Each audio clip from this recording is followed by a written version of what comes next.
Éternel Dieu, nous te disons merci pour ce moment. Parle-nous du haut de ta demeure. Conduis-nous dans le parvis de ta maison. Fais-nous distinguer les sons de la trompette afin que nous nous préparions à l'enlèvement. Dispose notre cœur, circoncis l'oreille de tout un chacun afin que nous soyons capables, Seigneur, de marcher dans la clarté de ta parole. Nous t'avons ainsi prié par le nom de Jésus, notre Seigneur et notre Sauveur. Amen. Amen. Que Dieu vous bénisse. Le culte finit à quelle heure? 11h30. On va prendre une cinquantaine de minutes pour parler. Je vous remercie le pasteur Laurent, avec vous le pasteur Michel et tous les serviteurs. Que Dieu vous bénisse. La première fois que je suis arrivé à Lyon, c'est le pasteur Laurent qui m'a invité. Donc j'ai découvert Lyon par son canal. Et par lui, d'autres ministres finalement ont commencé à m'inviter également. En tout cas, j'ai béni Dieu pour ça. Vous nous excuserez pour la voix, on a trop parlé hier là, mais je crois que... Et d'ailleurs, nous les prédicateurs, ça fait longtemps qu'on a perdu nos voix. On fait un effort pour nous en sortir. Ce n'est pas facile. Je disais d'ailleurs à des frères que je comptais d'ici 5 ans arrêter de prêcher. Parce que je me disais que bon, là j'avance, là, il faut qu'à un moment donné que la relève vienne. Comme ça, nous allons commencer à animer des conférences. Ça va être plus facile parce que ça devient en force. Que Dieu vous bénisse. Amen. Bon, nous prenons le livre de Daniel. Daniel, le chapitre 1er.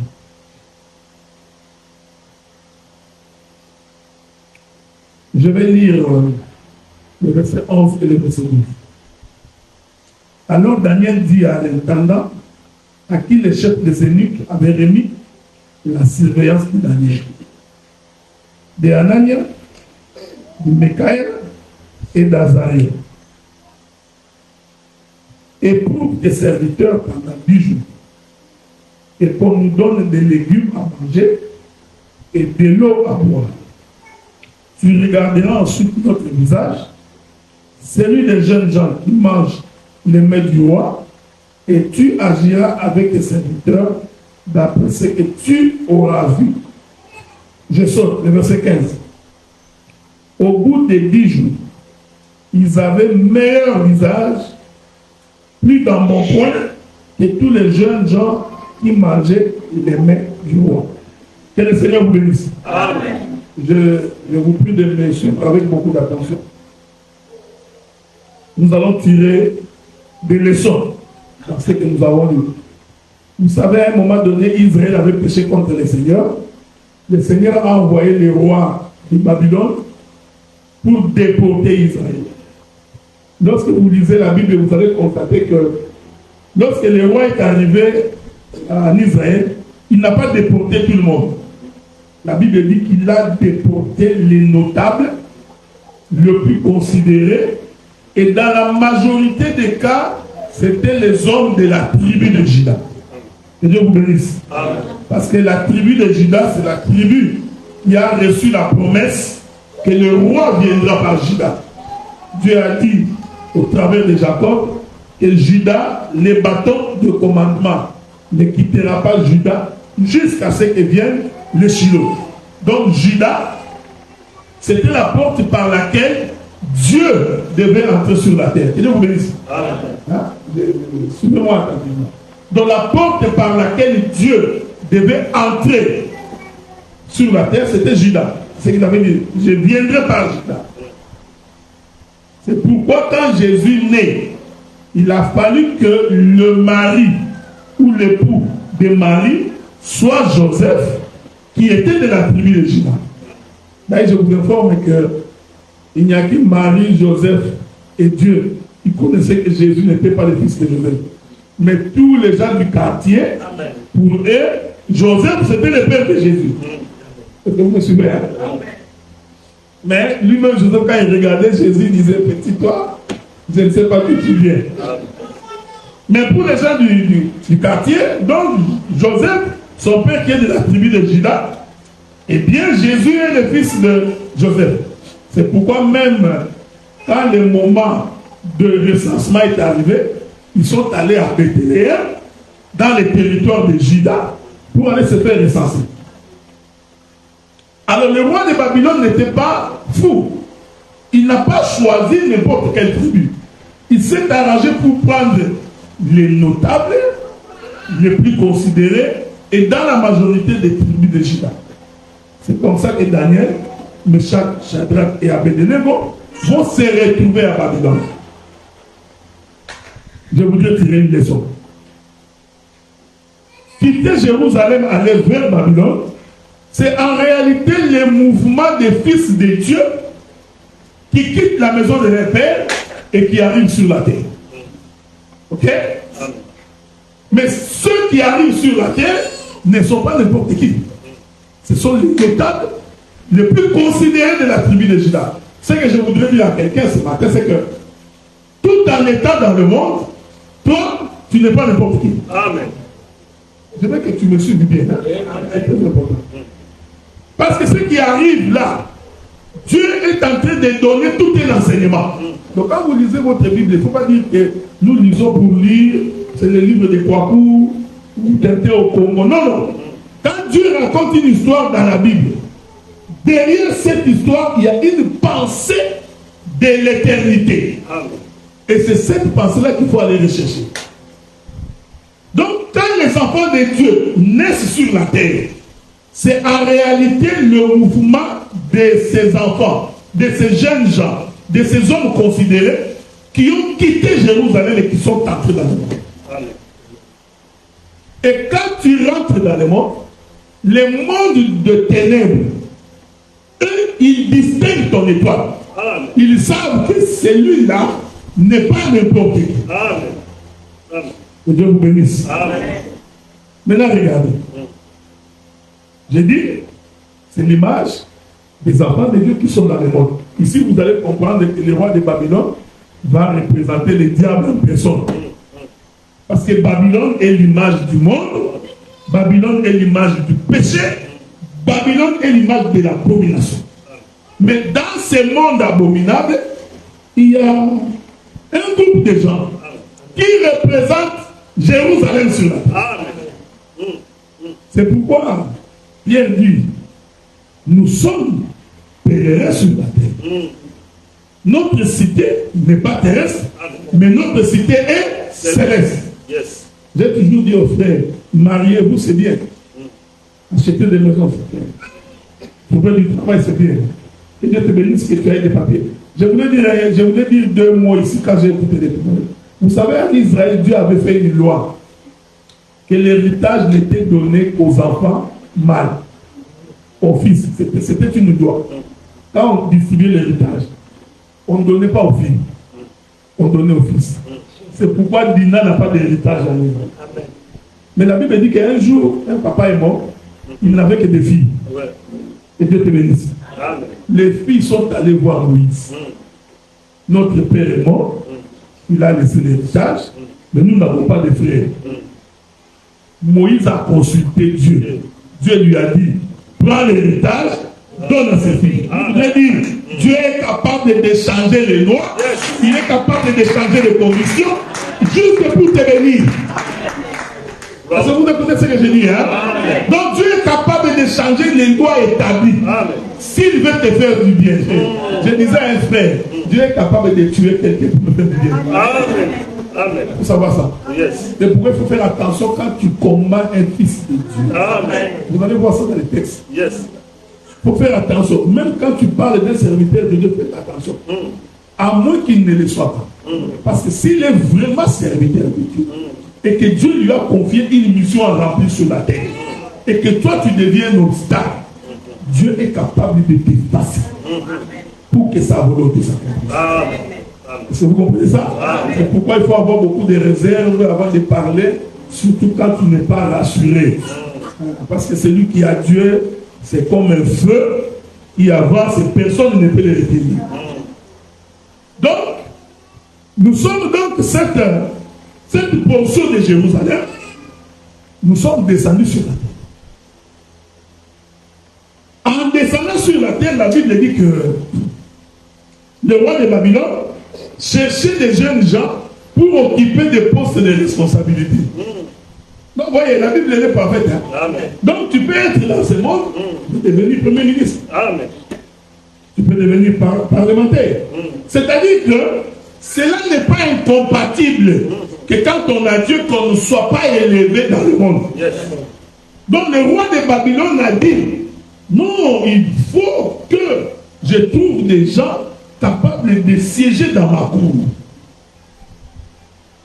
Jusque-là, je suis en train d'aller doucement pour que tu comprennes. Mais tout en tirant des exhortations. Remarquez, le roi de Babylone n'a pas choisi n'importe qui. Ici, je voudrais vraiment descendre pour que tu sois élevé, pour que tu sois considéré. Il faut que tu aies des qualités qui te permettent d'occuper un poste. C'est pourquoi quand vous avez des enfants, que vous avez des possibilités d'étudier, il faut étudier. Est-ce que vous comprenez ce que j'ai dit? Yes. Alors, le roi choisit plusieurs jeunes gens. Il en a choisi des Babyloniens, j'aime la Bible. Il a aussi choisi d'Israélites. C'est comme quand nous allons à l'interview. Et les païens viennent à l'interview pour avoir un boulot. Et nous, les chrétiens aussi, nous venons. Ces jours-là, le roi de Babylone, c'était l'employeur. Il était en train de recruter dans son entreprise. Il réunit tout le monde, il dit, bon, mais avant de vous recruter, il faut que vous mangiez. Non, ça, je n'ai jamais vu ça. De toute ma vie, là, je n'ai jamais vu quelqu'un, pour recruter, il faut manger. Si vous trouvez un travail comme ça, il faut m'appeler.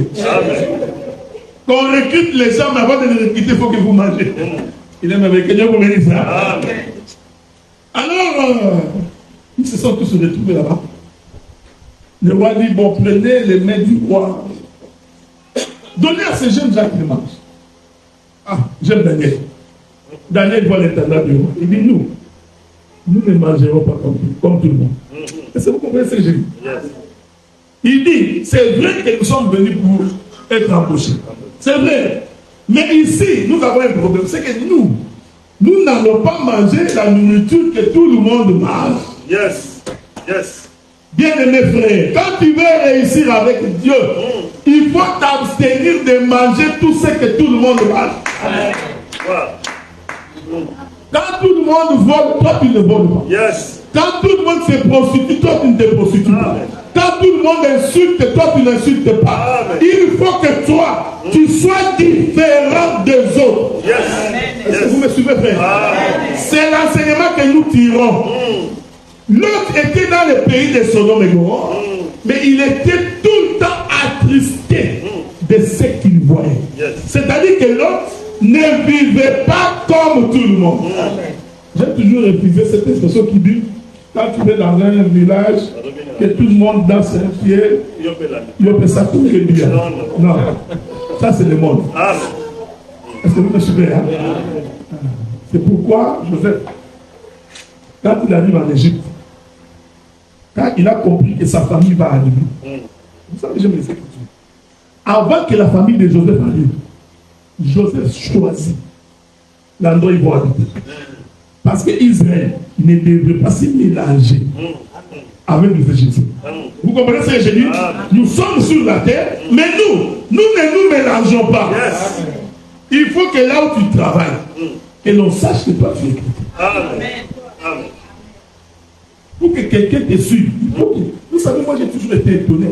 Les musulmans n'ont pas honte de dire qu'ils sont musulmans.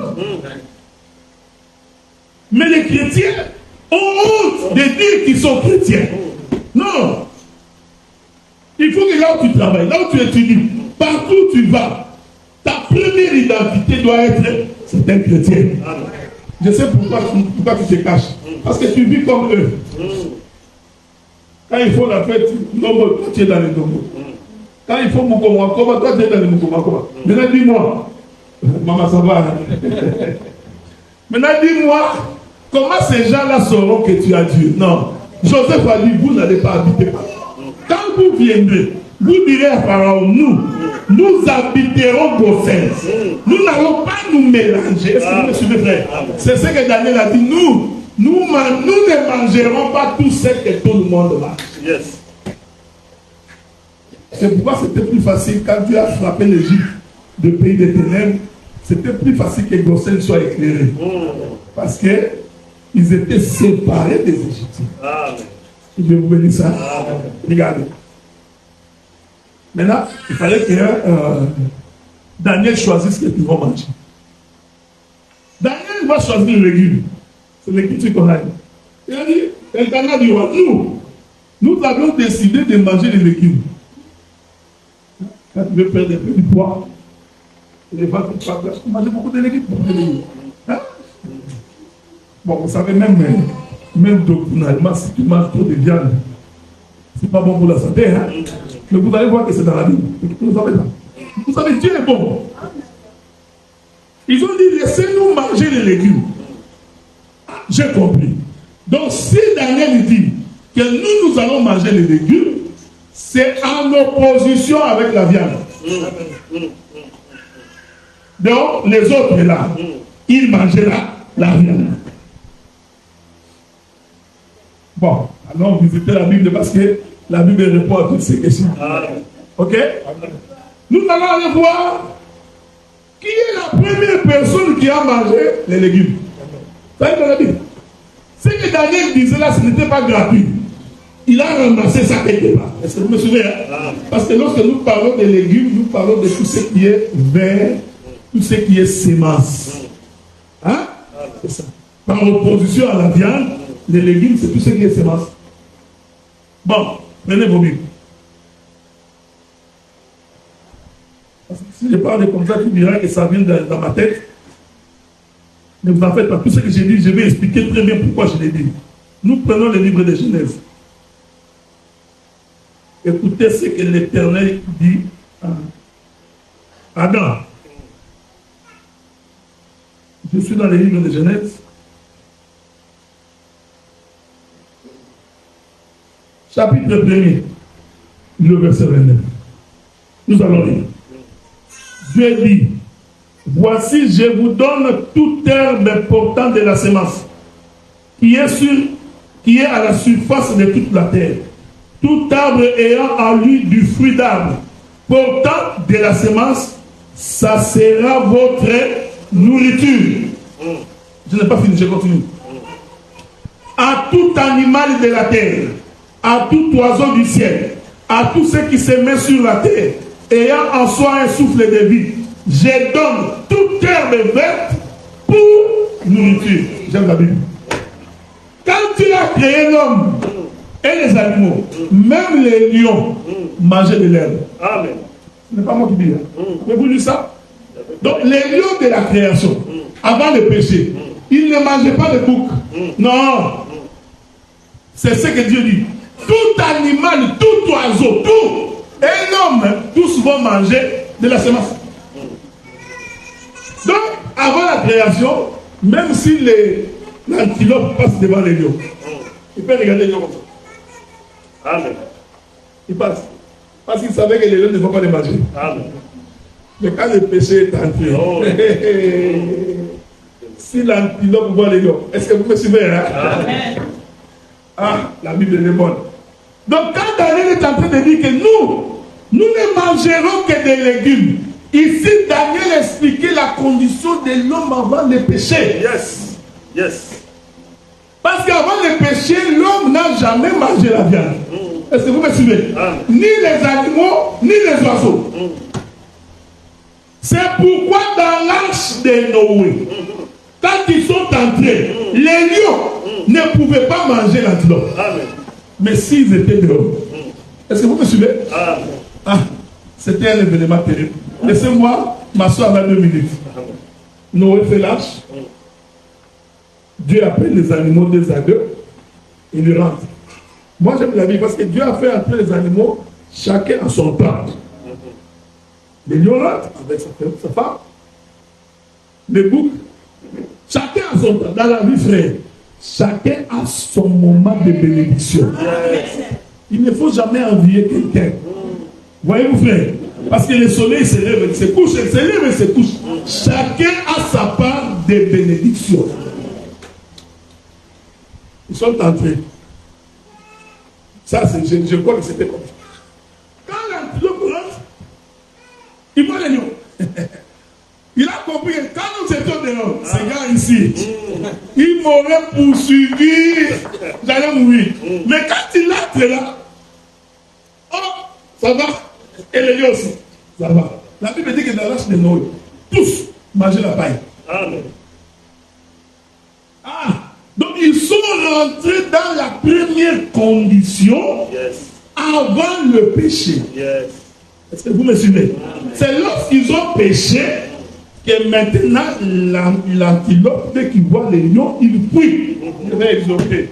Quand nous venons à l'église, nous abandonnons la nature que nous avions dehors.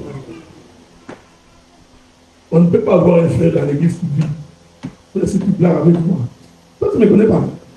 Non, ça c'est un lion qui est dehors. Mais quand on croit au Seigneur, on devient comme peut-être démon. C'est pourquoi la Bible dit qu'il met la main à la chambre. Il le regarde où? En arrière. Avec compris. Donc, cet homme avait déjà avancé, mais il a regardé d'où il a été tiré. Il n'est pas digne de mon Dieu. L'œuvre de Dieu, c'est que quand nous entrons dans la présence de Dieu, il faut que nous soyons transformés. C'est la raison pour laquelle nous sommes. Donc, dans l'arche de Noé, la chèvre pouvait passer devant l'ours, pouvait passer devant la tout sans être inquiété. Tous ont mangé de la paille. En réalité, ils sont rentrés au commencement avant le péché. Parce qu'avant le péché, la Bible dit que tous ne mangeaient que de la semence. Est-ce que vous me voyez? Hein? Donc quand Daniel est en train de dire, donnez-nous que des légumes, faites attention. Ici, je ne prêche pas les Lunda. Je ne te demande pas d'aller manger les bites et les matembele. Non, non, non, non, non, non, non, non, non. Il faut te poser la question, qu'est-ce que Dieu appelle légumes? Voyez-vous? Qu'est-ce que Dieu appelle sémence? Ceci est très important. Alors, le livre de Matthieu nous dit ceci. Un homme est sorti pour s'aimer. Ah, c'est ici que je suis en train de chercher l'interprétation de ce qu'on appelle légumes et semences. La Bible dit qu'un homme est sorti pour s'aimer. La première semence est tombée sur les rondeaux. La deuxième semence est tombée sur le sol de retraillé. La deuxième semence est tombée sur l'autre semence. L'écriture poursuit. Jésus explique. La première semence qui est tombée sur, c'est la parole. Est-ce que vous remarquez ça? Qui tombe sur des gens qui sont... Je vais redire ça. Ça va être plus facile pour vous. Disons ça. Matthieu, si je ne me trompe pas.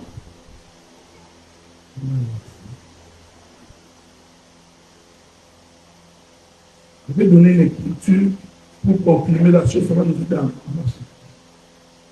Regardez, vous pouvez lire l'écriture dans les livres de Matthieu chapitre 13. Vous pouvez commencer par le verset 4. Je vais d'abord lire le verset 4. Je vais sauter 2-3 versets. Il est écrit, un semeur est sorti pour semer. Comme il semait, une partie de la semence tomba le long du chemin. Les oiseaux vinrent et la mangèrent. Je saute. Prenez le verset 19. Lorsqu'un homme écoute la parole du royaume et ne la comprend pas, le malin vient enlever ce qui a été semé dans son cœur. Cet homme est celui qui a reçu la semence le long du chemin. Yes. Donc l'écriture va maintenant confirmer que lorsque nous parlons de la semence, nous parlons de la parole. Yes. C'est ici que les bonamistes n'ont jamais compris la notion de la semence. Ils appellent la semence du serpent. Dieu, quand il parle de la semence, il parle de sa parole. Donc en réalité, lorsqu'on dit semence du serpent, on veut dire la parole du serpent. La Bible s'interprétant elle-même. Est-ce que vous me suivez là? J'avais voulu vous ajouter une autre écriture. Ah, j'aime ça. Il y a encore quelque chose qui m'est venu à l'esprit. Nous pouvons également ajouter, si vous voulez, c'est pour votre instruction, vous pouvez également ajouter dans la même passée, Luc chapitre 8, verset 11. Luc chapitre 8, verset 11. Écoutez ce que la Bible dit. Voici ce que signifie cette parabole. La semence, c'est la parole de Dieu. Amen. Ah, donc, quand Daniel a demandé qu'il ne mange que des légumes, Daniel voulait dire, Daniel voulait dire, nous ne mangerons que la parole. Ce n'est pas moi qui dis. Un jour, le diable est en train de tenter le Seigneur. Le Seigneur répond, l'homme ne vit pas seulement de la parole. Non, l'homme ne vit pas seulement du pain, mais de la parole qui sort de la bouche de l'Éternel. Ah, j'ai compris, la parole est une semence. Donc quand nous mangeons la semence, en réalité nous mangeons la parole. Amen. Et Dieu vous bénisse. Amen. Je vais ajouter beaucoup de choses. Un jour, Jésus fait un miracle. Il multiplie le pain. C'est pourquoi moi j'ai toujours été contre les gens qui suivent Dieu à cause des miracles. Hein? La Bible dit que voici les miracles qui accompagnent. Il faut d'abord que tu sois en Dieu et les miracles vont t'accompagner. Cherchez d'abord les royaumes des cieux, le reste te sera donné par Dieu. Il ne faut pas être quelqu'un qui suit les miracles. Tu vois un prophète qui est arrivé dans la Bible, il fait des miracles, nous allons tous courir là-bas. Non. Alors un jour, les gens ont suivi Jésus. Et ces gens avaient faim. Jésus dit, donnez-leur vous-même à manger. Ils ont dit non. Je veux que tu me suives à ta place. Alors on va trouver dans la main d'un enfant 5 pains. Jésus prend les 5 pains, il rendit grâce à Dieu, les pains se multiplient, on distribue à tout le monde mange. Et Dieu vous bénisse. Hein? Amen. La Bible dit qu'ils ont mangé les pains ici, le lendemain qui s'est traversé de l'autre côté. La renommée de Jésus a circulé dans la ville. Non, hier, là, on a beaucoup mangé. En tout cas, la boulangerie était descendue. Donc, tout le monde va courir. Je suis sûr qu'il y a même des mamans qui ont amené des paniers. Ils arrivent ici, Oh non, il n'est pas ici par un truc qu'il a traversé. Ah, j'aime ces choses. Pour suivre Jésus, frère, il faut traverser. Amen. Ils sont venus de ces côtés. Non, il n'est pas, il a traversé. Ils étaient obligés de prendre des barques, ils ont aussi traversé. Or, ils arrivent de l'autre côté croyant trouver le pain. Parce que quand on traverse, on n'a plus la même explication du pain. Yes. Amen. Oh, Jésus, nous t'aimons. Nous t'avions cherché partout. Jésus dit, non, voilà, nous avons tué. Il ne m'aime pas. Il ne me cherche pas parce qu'il m'aime. Il me cherche parce qu'ils ont mangé le pain de l'autre côté. Alors Jésus parle. Que Dieu vous bénisse. C'est lui qui ne mange pas mon pain et qui ne boit pas du sang. Donc Jésus leur disait, vous n'avez pas compris. Le pain que vous avez mangé hier, c'était mon corps. Hein? C'est lui qui ne mange pas mon corps et ne boit pas de mon sang. Jésus, nous t'aimons. Mais question de te manger là, nous on n'est pas cannibales. Que Dieu vous bénisse.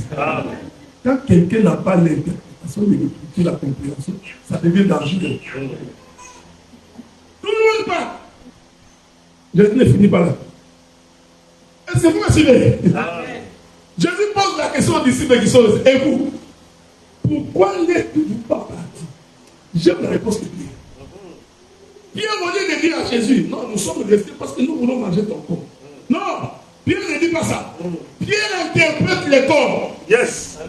Il dit, où irons-nous? C'est toi qui as les paroles. Que Dieu vous bénisse. En d'autres termes, c'est toi qui as la semence. Est-ce que vous me suivez? Non, Pierre et les disciples, c'était Daniel et ses amis. Ils ont compris, non? Nous savons qu'en réalité, ta parole est une semence. Et nous devons rester pour manger ça. Alors Jésus va poursuivre dans le livre de Jean chapitre 6. Il va dire, vos pères ont mangé la manne. Ils en sont morts. Moi, je suis le véritable pain descendu du ciel. Amen. Que Dieu vous bénisse. Amen. Or, le pain est fait du produit de la semence. Amen. Vous n'avez jamais remarqué ça? Le pain, c'est le produit de la terre. Amen. Ça vient de l'agriculture. Il faut aller trouver les blés, moudre les bois. Est-ce que vous voyez? Donc, ce sont Dieu est parfait dans ce qu'il faisait. Amen. Donc, il a démontré que vous ne pouvez manger que. Et ça commence bien. Regardez. Quand Adam a péché, Dieu dit à Adam, tu sèmeras, mais tu ne récolteras que des épis. En d'autres termes, Dieu voulait dire à Adam, ta nourriture en réalité devrait être le produit de la terre. Je voudrais maintenant changer un peu de langage pour que vous compreniez. C'est quoi ça le produit de la terre? Que Dieu vous bénisse. Le produit de la terre, c'est tout ce qui sort de la terre. Hein? Un jour, les Grecs sont venus voir Jésus. Ils passent par les disciples. Philippe et l'autre, nous voulons voir Jésus. Alors les disciples vont voir Jésus. Jésus, il y a les Grecs et les autres là qui veulent te voir. Jésus, au lieu de dire que je n'ai pas le temps ou qu'ils attendent, non. Jésus devient un agronome. Il a répondu une réponse qui n'avait rien à voir avec la question qu'on lui avait posée. Je crois que Jésus, des fois, les gens se disaient, je crois que ce monsieur-là, il est bizarre. Hein? Vraiment, même sa façon. On lui dit, Jésus, les Grecs qui veulent te voir. Jésus, au lieu de dire, dites-les d'attendre. Non, Jésus répond. S'il y a un grain de blé, je sais ce que les disciples disaient. Dieu n'est pas ce qu'on peut te dire compliqué.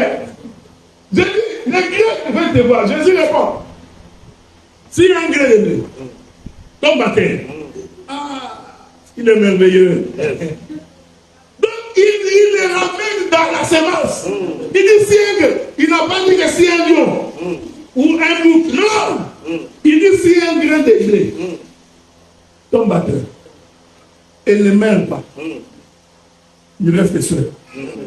Mais s'il tombe et qu'il meurt, il va produire beaucoup. Amen. Amen. Là, je suis sûr que les disciples attendaient. Mais Jésus, les Grecs veulent te voir. Oh, il est merveilleux. Jésus voulait leur dire, pour que les Grecs me voient, ils doivent attendre que les produits de la terre puissent germer. Oh, les produits de la terre, c'est les légumes. La mort et la résurrection de Jésus, c'est ce qui nous donne la vie. C'est ça la parole que nous prêchons. C'est ce que Paul dit. Nous prêchons Christ crucifié. Amen. Folie pour les païens. Yes. Mais une grâce immense pour nous qui croyons. Amen. Si Jésus n'était pas mort, nous n'allons pas nous rassembler ici. Est-ce que vous me suivez? Amen. C'est ce que Daniel et ses amis disaient. Non, nous ne pouvons manger que les produits de la terre. En réalité, ils annonçaient Jésus qui doit venir, qui sera leur nourriture. Yes. Je n'ai pas fini. Voilà. Je vais finir dans 15 minutes. Regardez. On voit Joseph. Dans ses frères. Vous savez, dans l'œuvre de Dieu avec mon expérience, j'ai finalement compris que chacun reste dans son coin. Amen. Et qu'il reste dans ce que Dieu lui a donné. Amen. Parce que c'est Dieu qui fait grâce. Tu ne seras pas comme moi. Je ne serai jamais comme toi. Yes. Voilà pourquoi, même dans les choses de Dieu, ça ne sert à rien de se comparer. N'entrez pas en compétition avec un autre serviteur. Parce que vous êtes différents. Quoi qu'il arrive, vous ne vous ressemblerez jamais. Amen. Quand Jacob a appelé ses enfants pour les bénir, Jacob a béni chaque enfant selon sa bénédiction. Amen. Ruben ne pouvait pas dire non, moi j'aurais bien voulu avoir la bénédiction de Joseph. Non, chacun avait sa bénédiction. Est-ce que vous me suivez? Hein? Alors, Joseph Banet, son papa va lui faire un habit. C'est ce que la Bible dit. Le jour où Joseph est né, Jacob est devenu couturier. Donc, tout le temps que ses enfants autres là naissaient. Mais quand Joseph est né, le papa récupère, amenez-moi la machine à coudre, ciseaux. On voit le père en train de coudre. La Bible dit qu'il fit une tunique multicolore, il fit porter à Joseph. C'est la faute du père. C'est pas la faute. Écoutez bien, mais c'était pas la faute de Joseph.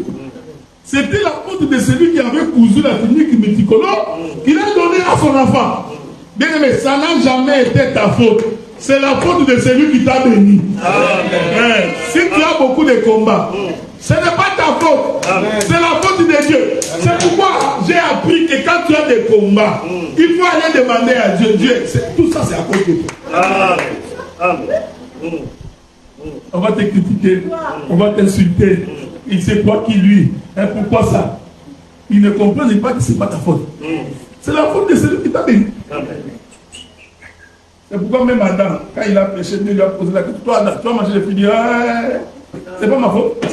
C'est ta faute. C'est toi qui as mis cette femme ici à côté de moi. Que Dieu vous bénisse. C'est pourquoi la Bible dit que tout concourt pour le bien de ceux qui aiment Dieu. Tout ce qui arrive dans ta vie, ça c'est Dieu y est pour quelque chose. Et Dieu a une raison. Je disais à un frère, même quand tu tombes malade, arrête de voir les diables de partout. Même quand tu tombes malade, dis-toi que Dieu a permis. Mais quand Dieu permet, il a une raison. Peut-être c'est la raison qui t'échappe. Vous savez, quand Dieu est venu faire sortir Israël en Égypte, qu'est-ce qu'il avait dit? Il dit, moi, je t'envoie. Mais quand tu vas arriver, Pharaon, il va résister. Donc, tous les temps que Pharaon résistait là, Moïse savait que c'était Dieu. Mais les enfants d'Israël, pour eux, ils ne comprenaient pas. Ils disaient, Pharaon, non! Moïse savait que Dieu. Et Dieu avait dit à Moïse pourquoi? Il dit, je fais ça pour faire éclater ma gloire. Ah, j'ai compris. Tu peux connaître des difficultés tout simplement parce que Dieu, il veut faire éclater sa gloire. Tu peux tomber malade tout simplement parce que Dieu, il va démontrer qu'il est glorieux. Je disais à un frère, tant que tu n'es pas entré en prison, tu ne comprends pas l'essence de la liberté. Et vous qui n'êtes pas, moi je suis entré en prison 4 mois à Makala. Ce jour-là, j'ai compris que autant mieux encore ne pas manger, mais être libre. Frère, en prison. Donc, tu te dis, je préfère être dehors, sans chaussures. Oui, je vous dis frère, mais être libre. Ça veut dire que quelqu'un qui n'est pas passé par la maladie, il ne comprendra pas le sens de la guérison. Il ne verra pas l'importance de ça. Mais le jour qui tombe malade et que Dieu vient te guérir, tu diras l'Éternel est bon. Est-ce que vous comprenez ça? Donc, Dieu peut créer des circonstances. Je rentre dans Joseph. La bénédiction, c'est ce qui t'attire des problèmes. Donc, vous savez, c'est bien de prier. Hein? Dieu bénis-moi, c'est bien. Mais je t'informe que quand Dieu va te bénir, cette bénédiction va t'attirer des problèmes. La haine va surgir parmi tes frères, parmi tes amis, parmi les membres de ta famille. Les gens avec qui tu mangeais, avec qui tu causais, dès que tu changes de statut, le combat commence. Yeah, c'est quoi quelque chose? N'est-ce pas qu'on mangeait les Thompson avec lui tous les jours ici? Hein? Parce qu'il a... Vous voyez après. Alors regarde ce qui arrive. Les propres frères de Joseph vont décider de les vendre. Mon bien-aimé, un étranger ne peut pas te haïr. Parce qu'il ne te connaît pas. C'est lui qui passe dans la rue là. Pourquoi il va te haïr? Il ne te connaît pas. Il ne peut te haïr que celui qui te connaît. Les gens de ta propre maison, l'homme avec qui tu manges, il peut te trahir. Alors les frères vont décider, bon, Joseph, toi, on est fatigué, tu as beaucoup de visions. C'est lui qui a la vision de Dieu. Même si on le met dans une citerne, Dieu ne restera en vie jusqu'à ce qu'il a vu. C'est pourquoi des fois quand tu pries, il faut vraiment que tu saches qu'est-ce que Dieu t'a promis. Quelles sont les promesses que Dieu t'a faites. Il faut que tu les saches. Ne viens pas prier comme ça en des autres. Tu ne sais pas. Il faut savoir. Ici, là, je suis. Qu'est-ce que Dieu m'a fait comme promesse? Si tu ne sais pas, tu auras des difficultés pour avancer. Je disais à un frère, si vous arrivez au Canada, 7 ans après, je suis devenu supérieur canadien. Vous savez, au début, j'ai pensé que bon, avec mon passeport canadien là, je vais commencer à me promener dans des aéroports. Mais vous savez, quand j'ai commencé à circuler pour prêcher l'évangile, j'ai compris pourquoi je suis devenu canadien. J'ai dit non. Donc Dieu m'a donné ces passeports ici. C'est pour les servir. Et ça, personne ne peut m'arrêter. Est-ce que vous comprenez ce que j'ai dit? Donc mon passeport canadien, c'est mon passeport qui me permet de circuler dans le monde. N'allez pas me demander, tu vois, reste à Montréal. Reste, non. Si c'était pour rester à seulement à Montréal, alors il fallait que Dieu me prive les papiers. Quand Dieu te donne un document, il faut toujours te dire pourquoi Dieu me l'a donné. Est-ce que vous comprenez ça? Donc quand on a la promesse, il faut savoir où on va, qu'est-ce qu'on va obtenir. On va à Joseph. Joseph arrive à l'Égypte. Ça, vous connaissez l'histoire. Joseph devient premier ministre. Que Dieu vous bénisse. Daniel a dit, en attendant du roi, nous ne mangerons que de légumes. Arrivé au trône, le roi Pharaon va avoir un songe. On appelle Joseph. Joseph interprète le songe.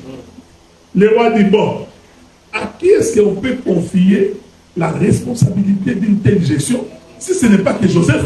Parce qu'il n'y a que lui qui a eu la réponse. On prend Joseph, bon, nous aurons 7 ans d'abondance, tu vas emmagasiner, parce qu'il y aura 7 autres années de sécheresse. Lisez votre Bible. En tout cas, moi j'ai lu ma Bible. Joseph n'a pas fait les dépôts de poissons. Amen. Non, parce que logiquement, il devait faire les dépôts de poissons, de viande, de fruits. La Bible dit que Joseph n'a fait que les dépôts de blé. Ah, j'aime ça. Est-ce que vous me suivez? La Bible n'est pas teintée au Congo, frère. La Bible n'est pas traitée au Congo. Joseph, non?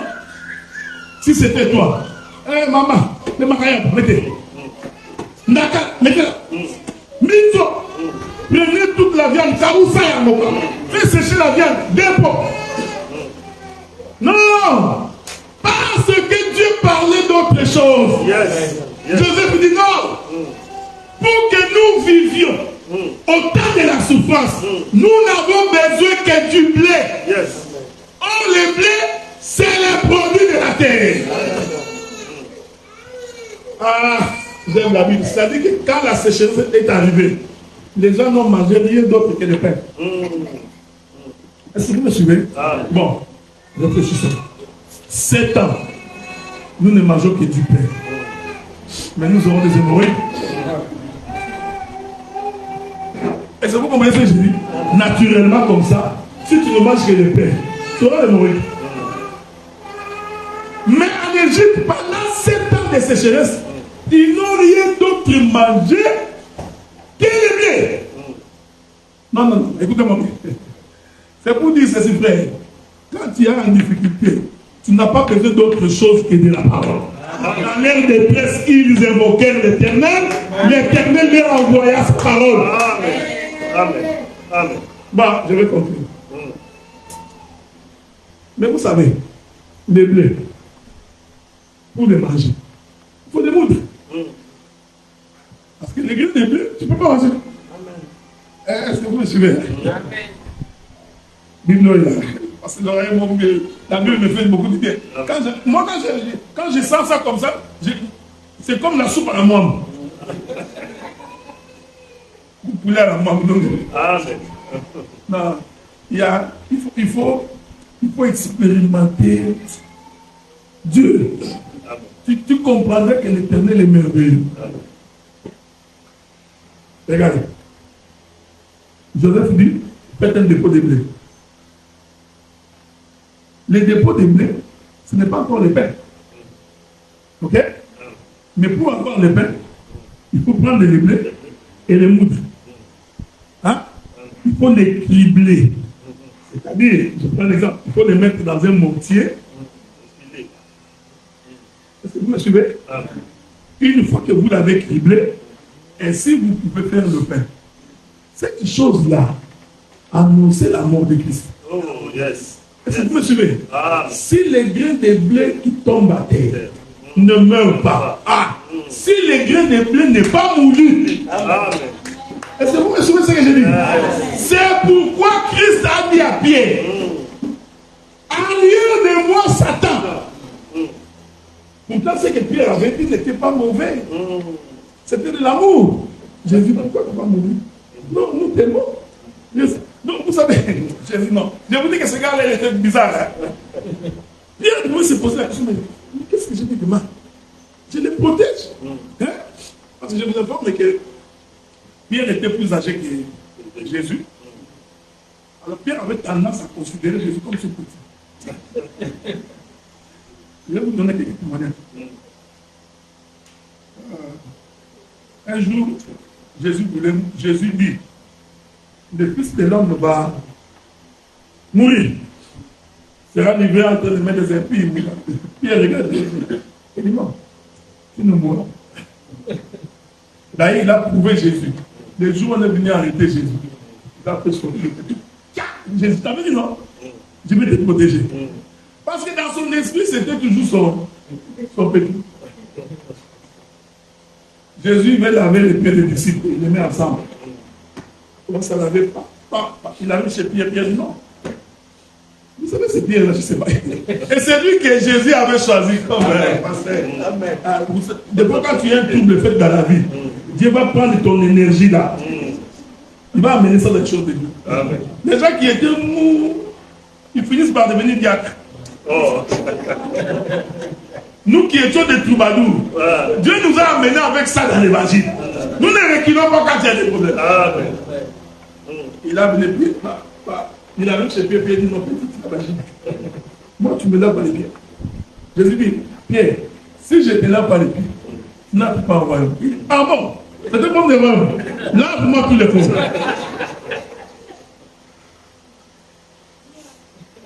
Est-ce que vous comprenez ça? Donc, c'était l'habitude de Pierre. Il avait cette habitude-là. C'est pourquoi même les jours où Jésus dit, je disais ça un frère, ils sont en train de manger. Jésus dit, l'un d'entre vous, le trahira. Lisez la Bible. Pierre s'est déplacé. Tout le monde était assis. Puis la Bible dit, Pierre alla voir Jean, le disciple que Jésus aimait beaucoup. Il lui pose la question. Demande-lui. C'est qui? Écoutez.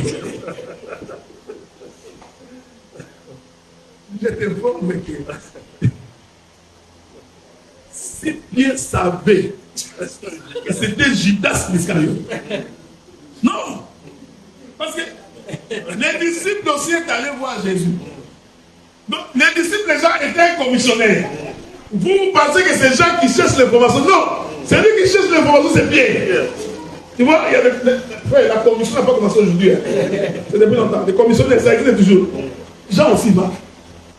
Jésus. Qui est-ce? Jésus répond à Jean. Je vous informe que Jean n'a pas dit ça à Pierre. Il dit à Jean, celui qui trempera son père dans la coupe avec moi. C'est celui-là qui me trahira. Donc Jean était assis, il attendait. Est-ce que vous me voyez? Hein? Donc quand Judas a trempé, Jean savait. C'est lui. Mais Dieu, son ici. Je t'ai dit, immédiatement après, Jésus dit à Judas, ce que tu as fait, fais-le. Donc Pierre ne comprenait rien. Il voit seulement Judas s'élever. Est-ce que vous me suivez? Donc, je suis allé là-bas pour faire un peu de la fraternité. C'est pour dire que quand Jésus dit à Pierre, derrière moi Satan, qu'est-ce qui était satanique dans ça? La prophétie dit que pour manger les blés, il faut moudre le blé. En d'autres termes, le blé doit souffrir. Le blé doit mourir pour donner du pain. Maintenant, quand Pierre dit, tu ne mourras pas, cette pensée-là était diabolique parce que ça empêchait les blés de mourir. Or, si les blés ne meurent pas, il n'y a pas la vie.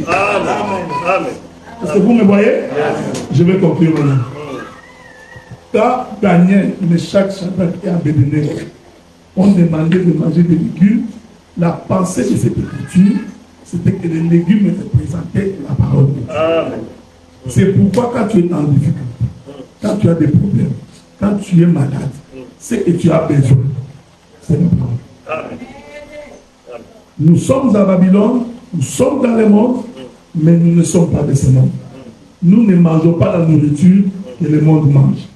Si le monde mange des insanités, des immoralités, nous, en tant qu'enfants de Dieu, même quand nous sommes dans le monde, nous ne mangeons pas cette nourriture. Il faut veiller à cela parce que c'est ce qui va te donner la bonne santé. Quand tu apparaîtras devant le Seigneur. Que la paix de Dieu soit avec vous et que Dieu vous bénisse.